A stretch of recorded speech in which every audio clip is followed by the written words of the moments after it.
All right, so yeah, I'm just going to walk you through some of the basic functions that you'll go through for the beginning of your season. Season setup, adding events, marking your events for prime time, all that stuff.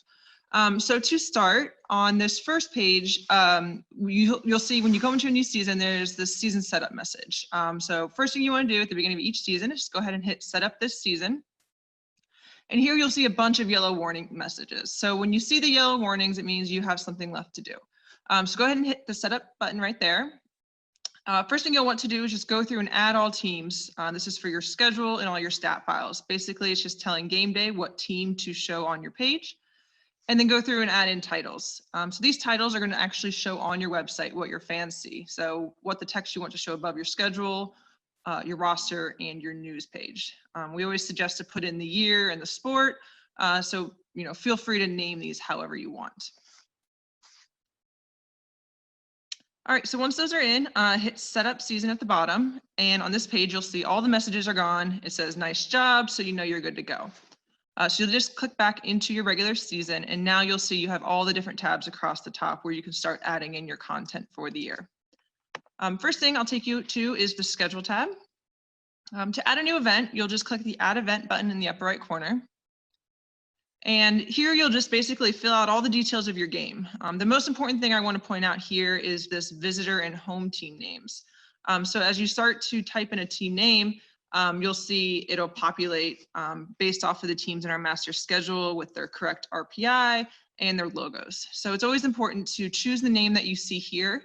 That way everything's tied together and synced up in our network. If you don't like how the team name appears, for example, maybe you like to abbreviate state instead of spelling it out, you can customize that. And I'll show you how that in just a second. You can adjust other settings, put in some notes. Again, notes, keep in mind it's a networked event. So if you have a note like homecoming that only pertains to your school, your site, you might want to adjust that on the customized page as well. Towards the bottom of the page, we have some other settings, conference, postpone, cancel, just some standard options there. But the one I want to point out the most is prime time. So if you check that box, that's going to enable your event for prime time. So that's going to generate that live stats link for your event. Each event will have its own unique URL. So that just automatically generates it there for you. So go ahead and hit save. So if you were to hit save, if we had all this information in, it would go in there. And then, so you'll see your events are all listed here. And say you created all your events, but you forgot to mark them for prime time. Instead of editing each game individually, you can also just hit edit schedule in the upper right corner. And then you can bulk mark them for prime time. So just check the box next to each game you want to add it to. And in that drop down menu in the upper left corner, you'll see an option that says mark to use prime time. So just go ahead and select that and hit apply, and it'll apply to all those events at once.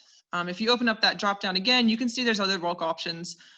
Maybe you need to cancel the rest of your season. You can go through here and hit mark as canceled. So it's just a quick way to make a bunch of changes to the events. Same change to the events multiple times. Okay, after this, you will want to add to Composite. So this is basically going to add your schedule feeds to all of your upcoming scoreboard containers on your site. So just go ahead and check both options here and hit save.